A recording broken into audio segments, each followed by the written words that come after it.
chegando com mais um Sala de Entrevistas. Que bom estar na sua casa novamente. Hoje um assunto bem interessante e que causa curiosidade nas pessoas, até porque muitas delas têm algum problema relacionado ao ouvido e não é audição. É zumbido, é tontura, é labirintite e são outras doenças relacionadas ao nosso sistema auditivo, porque ele é cheio de nervos e cheio de ramificações e também de alguns ossinhos que causam toda essa instabilidade. E existe tratamento fisioterápico para isso, tanto para zumbido como também para problemas relacionados ao labirinto. E por isso hoje eu estou recebendo a Letícia Salvaro Fernandes, ela que é fisioterapeuta e especialista nesse assunto. Doutora, deve chegar um ramo de gente lá falando de diversas soluções caseiras, ou então aquele, foi só um começo, foi só um dia.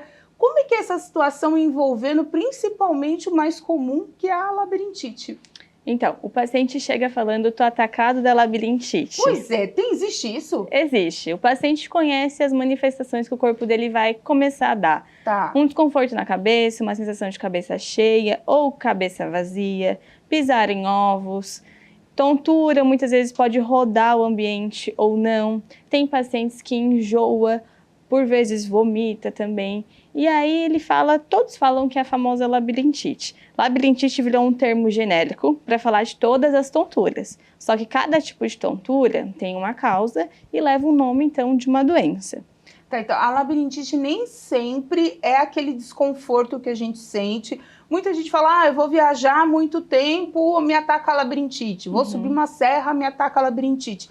Não é aquele desconforto sazonal, porque isso também pode ser de um dia mais seco, um dia mais frio, um ar-condicionado, enfim.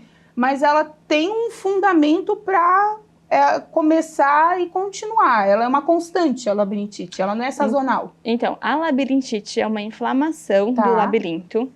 E ela é uma condição muito rara. A maioria das pessoas nem tem, não aparece muito isso no consultório. Porque tem que vir a labirintite com perda de audição, com plenitude auricular, sensação de ouvido tapado, dor de ouvido, e geralmente não é isso que acontece. Tontura também, né? E existem tonturas, então a tontura que roda o ambiente, quando o paciente vê rodando, é uma vertigem posicional. E quando o paciente vai andar de carro, fica um pouquinho enjoado, sobe serra, se sente mal, ou vai no banco da carona, se sente mal. Isso se chama cinetose, é outro tipo de tontura também. Ou, por exemplo, quando o paciente vai no elevador e se sente mal, não consegue subir em altura.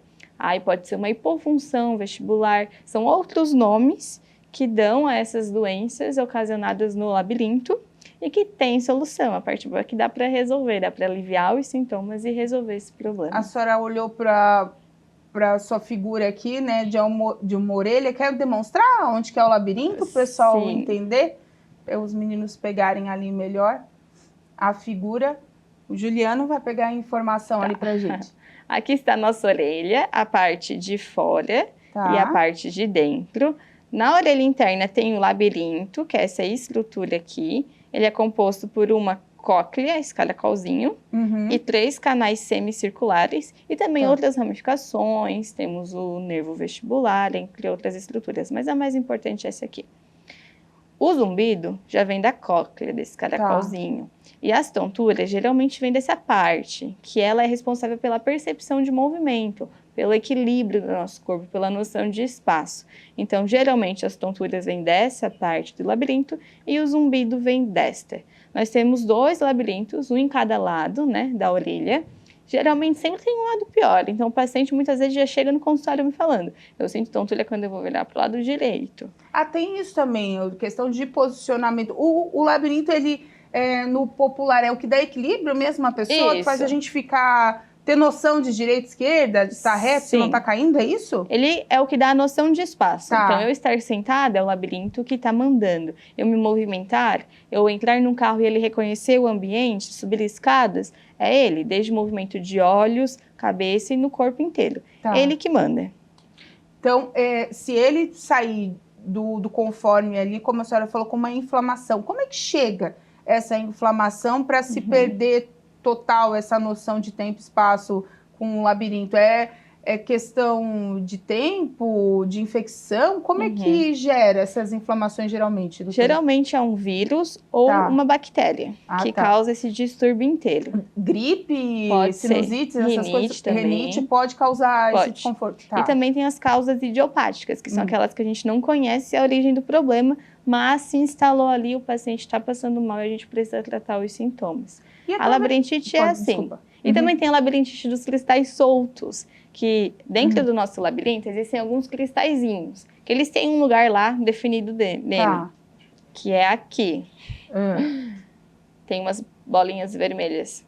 Quando esses cristais se deslocam e vão parar aqui nesses canais, o paciente sente aquela tontura que gira tudo, que fica nauseado, que vomita, que toma remédio e não melhora, alivia bem pouquinho, porque existem cristais aqui fora. E aí a fisioterapia vem para manobrar o paciente e trazer os cristais para onde eles não deveriam ter saído, aqui na base. Pois é, e como é que funciona essa fisioterapia? Porque nosso imaginário, quando pensa em fisioterapia, é aquela coisa, né, de esticar, de colocar a coluna no lugar, uma perna que fez uma intervenção cirúrgica, enfim, mas uma fisioterapia num lugar que a gente não consegue apalpar ou ver, como é que funciona? Sim, existe uma área que se chama fisioterapia vestibular. Ela existe há 10 anos, então é uma área super recente. Que é a sua especialidade. Que é a minha especialidade. E vai tratar e diagnosticar as disfunções do labirinto. Então a gente começa com uma avaliação. Existem vários testes posicionais de cabeça, testes oculares, testes de equilíbrio e a história clínica do paciente também. A gente precisa levar muito em consideração. A gente avalia dessa forma na maca, na maioria das vezes, em pé, sentado, caminhando. Não conseguimos chegar lá dentro. Não tem um exame para, por exemplo, ver os cristais lá dentro. Existem outros exames que podem ver a função do labirinto, mas esses feitos em consultório também são válidos. A partir desses achados na consulta, a gente traça o plano de diagnóstico e tratamento. Cada paciente tem um tipo de tontura. Então, a labirintite não é igual para todo mundo. E cada paciente terá um tratamento. Então, tem pacientes que melhoram em 2 atendimentos, tem pacientes que melhoram em 3, no máximo 5. É uma área que resolve o problema muito rápido. Então, por isso que ela está crescendo cada vez mais. Primeiro, porque é uma área nova e tem pacientes que precisam. Segundo, porque tem mais gente estudando essa área e divulgando. Então, o conhecimento nas pessoas, né, fazem com que elas procurem essa área e resolvam esse problema, essa disfunção, porque a tontura limita muitas vezes. Tem pacientes que não conseguem trabalhar, que ficam 1, 2 dias sem trabalhar, e isso acaba prejudicando, né, a qualidade de vida do paciente. Com certeza. Quando a gente escuta, né, geralmente essas queixas de labirintite, é a pessoa, eu fiquei muitos dias tonta, achei que foi alguma coisa que eu comi, alguma virose, algo que eu estava passando mal. Quando eu vi, era labirintite. Mas como a senhora disse, tem a inflamação e tem a constante, é isso, a congênita, que ela fica mais tempo? Ou qualquer uma delas já precisa da fisioterapia? Qualquer tipo de tontura tem que ser avaliada. Primeiro, para a gente eliminar hipóteses mais perigosas, tumores, por exemplo, quanto para o paciente não ficar mal mais que 1, 2, 3 dias. Então, existe vários tipos de tontura. Só na consulta a gente vai conseguir dar o nome verdadeiro para ela. Antes da consulta, todas as tonturas vão ser classificadas como labirintite, entre aspas. Mas é muito importante buscar um especialista, fazer uma avaliação funcional, verificar se tem cristal fora, se não tem, se tiver, a gente já faz as manobras no mesmo dia, se não tem, a gente começa com exercícios bem diferentes do que a gente está acostumado, né, a ver com a fisioterapia convencional. Então, são exercícios de balançar a cabeça para cima e para baixo, movimento de sim, movimento de não, olhos fechados, olhos abertos, um pé só. Tem superfícies instáveis lá no consultório para a gente subir em cima de almofadas, cama elástica, para estimular o equilíbrio desse paciente. Então, cada tontura vai ter um jeito de tratar. No mais, a gente começa com manobras e, se precisar, exercícios. Eu chamo bastante atenção porque tem muita gente em casa agora que já teve esse relato, né? Uma hora eu tive labirintite, mas eu acho que quando as pessoas chegam para fazer esse tipo de avaliação e de exercício, né, de trabalho, talvez elas fiquem receiosas, né? Porque a primeira impressão é que não, eu vou cair, eu vou entontar, não vou conseguir sair do consultório. né? Sim. Porque a primeira sensação que elas têm é, não, eu vou deitar, vou ficar aqui que vai passar. Muitas vezes não passa, né? Não. Eu acho que o receio muitas vezes é grande, vocês devem enfrentar uma barreira para fazer esse Sim. tratamento, né? Existem pacientes que vão desconfiados também do trabalho, porque já passaram por vários remédios, outras formas de tratamento e não resolveu. E existem esses pacientes desconfiados e também existem aqueles pacientes que têm medo de fazer o que eu peço. Ah, vou ficar tonto. Ah, vou ficar mal. Vou ficar enjoado.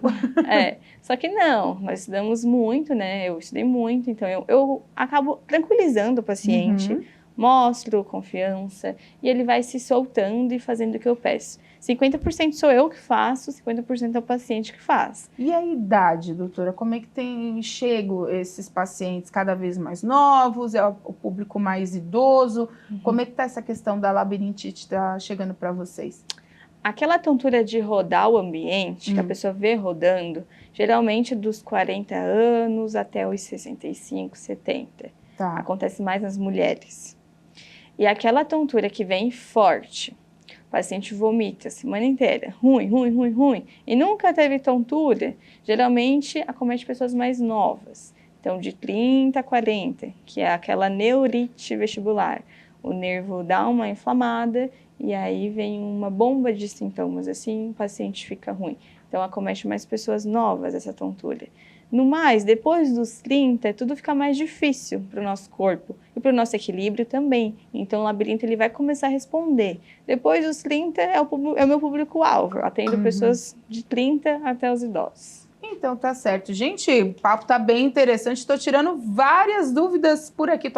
Tô tirando várias dúvidas por aqui, porque, olha, a gente escuta muitos palpites, vê muita coisa por aí, mas aqui a gente está esclarecendo as dúvidas de verdade. Então, se você perdeu esse primeiro bloco do nosso programa, não se esqueça, ele fica à disposição no nosso YouTube, /TV Primavera Criciúma, para você compartilhar quantas vezes quiser e difundir a informação, porque aqui tem de gente aí passando por esse problema de labirintite. E depois, no próximo bloco, a gente vai falar sobre as questões dos zumbidos no ouvido, porque nem sempre é só no ouvido, ele pode estar em outro lugar e refletindo ali, mas a doutora Letícia vai explicar certinho pra gente. A gente vai pro intervalo e voltamos já já.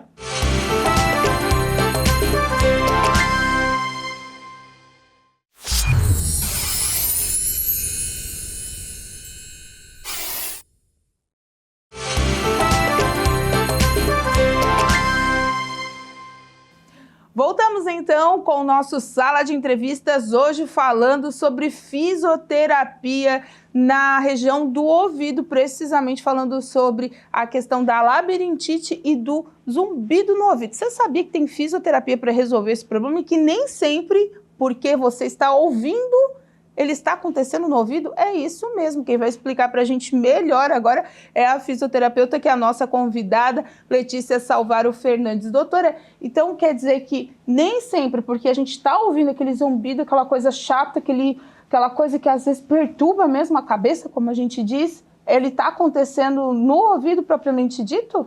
Então, o zumbido ele é um som gerado dentro do ouvido. Ele pode ser percebido em um ouvido, nos dois ouvidos, ou na cabeça inteira. Cada paciente percebe de um jeito.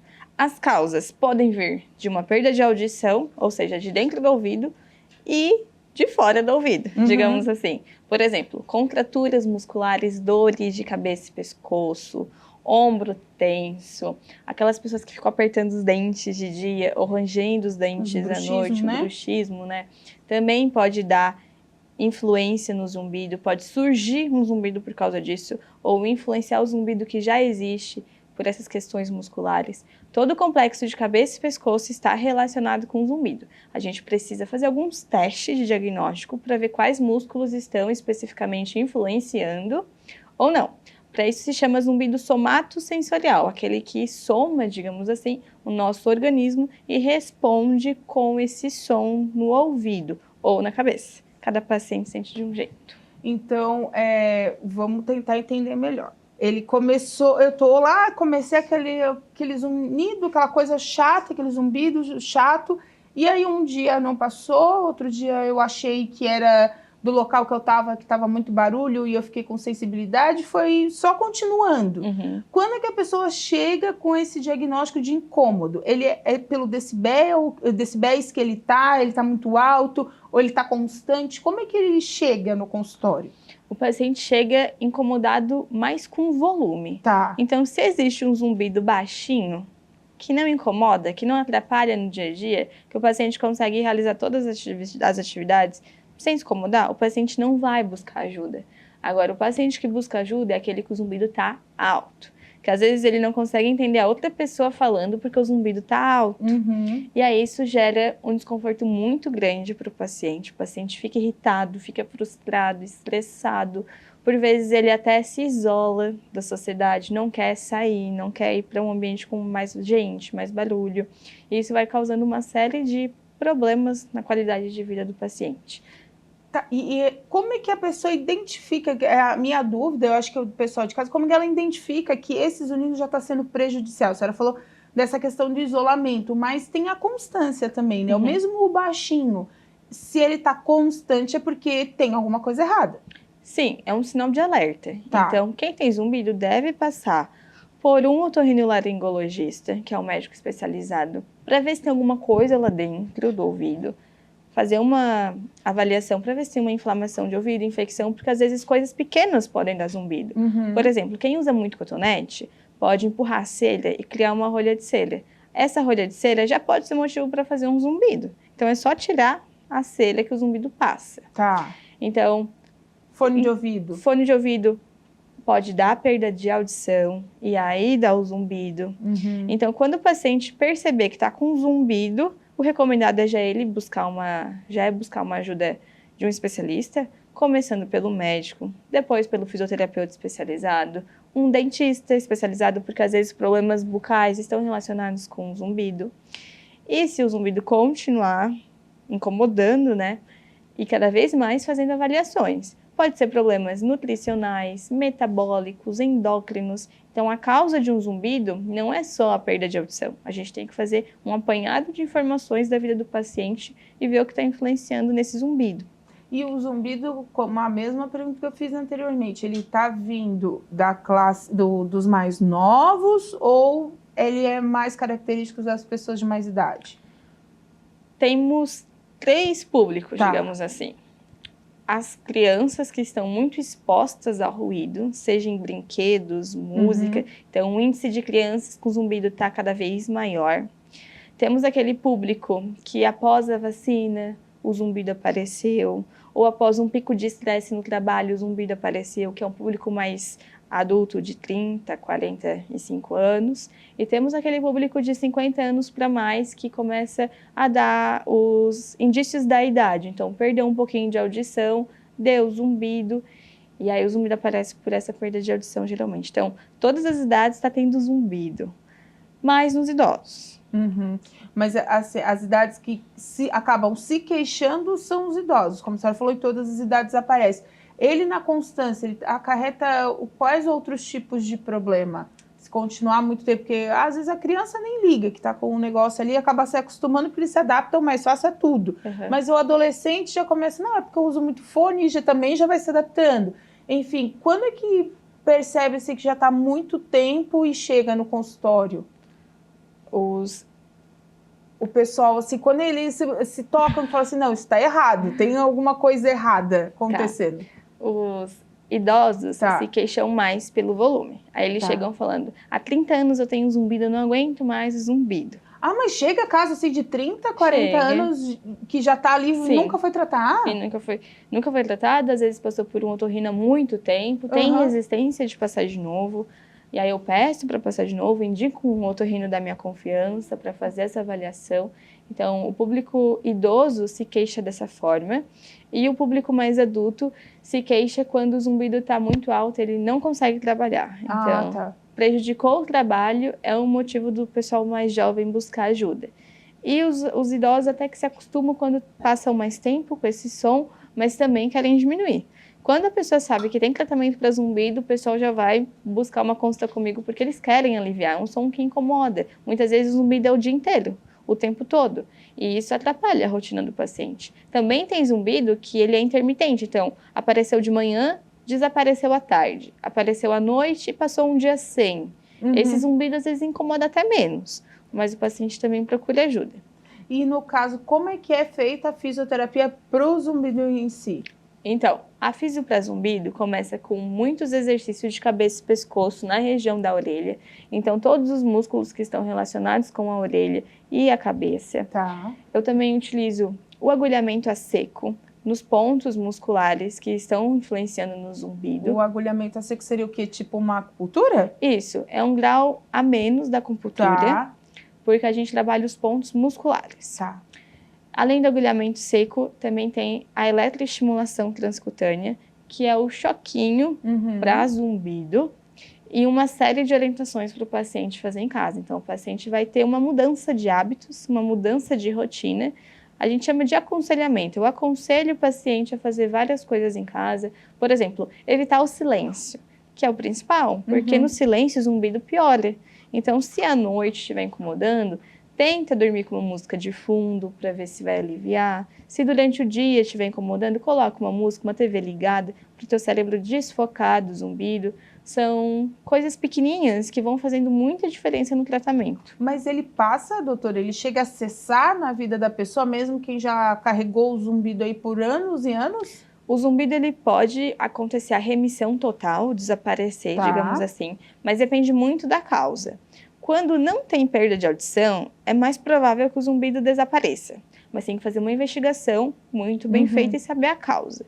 Quando já tem perda de audição, talvez ele não vai desaparecer, mas tratando da maneira certa, ele vai ficar tão baixinho que o paciente não vai se incomodar. Então, um incômodo nível 10 vai passar para um incômodo nível 4, 5, e o paciente se sente muito mais confortável. Então, não desaparece na maioria desses casos de perda de audição, mas alivia bastante, o paciente tem uma vida muito melhor. E o zumbido tem alguma coisa a ver com a labirintite? Porque também na labirintite muita gente reclama, né? Ah, eu comecei com o zumbido no ouvido, daqui a pouco quando eu vi já estava desmaiando, enfim. Tem alguma coisa a ver? Tem pacientes que têm a tontura e o zumbido ao mesmo tempo. Ah, tá. E a gente começa primeiro pela tontura, é o indicado na ciência. Então, tratando a tontura, pode ser que o zumbido desapareça. Já aconteceu várias vezes no consultório. Então, se o zumbido vier junto com a tontura, é mais fácil que o zumbido desapareça junto com a tontura também. Agora, se tem zumbido bem antes, e tontura depois, a gente também começa pela tontura, e esse zumbido talvez fique mais baixo. A senhora, não sei se tem a ver, mas a senhora tinha falado da questão dos cristais. Eu fiquei curiosa, acho que o pessoal em casa também. Como é que identifica que esses cristais saíram de posição, saíram do lugar? Como é que funciona? E eles voltando para o lugar alivia tudo? Fica tudo mais tranquilo? Fica. Eles voltando para o lugar e o problema acaba. Tá. O paciente, primeiro, ele vai me dizer que tem uma tontura rotatória. Tá. Ele vê as coisas rodando. Então, por exemplo, levantei da cama, fiquei tonto, eu vi o guarda-roupa se mexendo. Eu vi a cortina se mexendo. Esse é o primeiro relato para eu entender que tem cristal fora. E aí é uma tontura rápida, que aumenta e diminui. Tá. Então, o paciente tem tontura, diminui, passa. Faz um movimento de cabeça, tontura, passa. Ou para cima e para baixo. Aí, com esse relato, eu vou lá no consultório na maca e tem umas manobras que eu pego a cabeça do paciente, tem um ângulo, tem uma velocidade específica e eu coloco ele deitado em algumas posições para estimular os canais e eu ver se tem cristais fora. Se tiver cristal fora, o paciente vai ficar tonto, o olho do paciente vai tremer, então vai ter um nistagmo. Eu avalio isso através de um óculos que fica gravando em vídeo para depois mostrar para o paciente também. Então, o olho dele ele não vai ficar normal, ele vai começar a tremer. E a partir desse tremor eu consigo saber se está no canal posterior, que é o canal de trás, no lateral ou no anterior, e qual lado que está o cristal fora. Pode ser só de um lado, pode ser dos dois lados. Então, é dessa maneira que a gente descobre se tem cristal fora, pelo relato do paciente e por essas manobras de diagnóstico feito no consultório. Doutora, papo muito interessante, eu acho que tirou dúvidas de bastante pessoas, até porque tem muita gente com idoso na família, até mesmo jovens hoje com muito fone, muito trabalho, né, que envolve o ouvido, a audição. que estão chegando no consultório cada vez mais cedo com problemas de audição, de zumbido, de tontura, enfim, relacionado a esse sistema pelo excesso de uso hoje em dia, né, e uso errado, infelizmente, né, com esses aparelhos. Mas eu acho que foi bem esclarecedor para as pessoas entenderem que nem toda a tontura, como a senhora disse, é uma labirintite constante, né? Pode ser de momento, e também nem todo zumbido do ouvido não é curável, né? Como a senhora disse, 40 anos com 30 anos com zumbido no ouvido é perturbador. A pessoa se acostuma, mas mesmo assim não deveria, né, doutora? Obrigada pela presença mesmo e pelos esclarecimentos com a gente aqui hoje. Eu que agradeço a oportunidade. Então, tá certo. Gente, a doutora Letícia, ela tem no Instagram dela bastante informação, passou aqui durante a nossa programação, durante o nosso programa, o @, né, é Letícia Salvaro Fernandes, tudo junto, né, doutora? Você pode encontrar bem facinho de achar, dá para tirar bastante dúvidas e, é claro, né, na sua cidade, no seu local, procure um especialista, o otorrino, procure um fisioterapeuta especializado na área, porque ninguém merece ficar a vida inteira escutando um barulho desagradável ou então viver com tontura e não saber o que que é. Tem tratamento, tem especialistas para isso, o importante é você ficar bem informado e é para isso que a gente está aqui também. Se você perdeu essa entrevista, não se preocupe, acesse o nosso canal do YouTube /TV Primavera Criciúma, compartilha para todo mundo que você quiser e assista também quantas vezes quiser e tire suas dúvidas. A gente fica por aqui, obrigado pela atenção e pelo carinho e até o próximo programa. Tchau!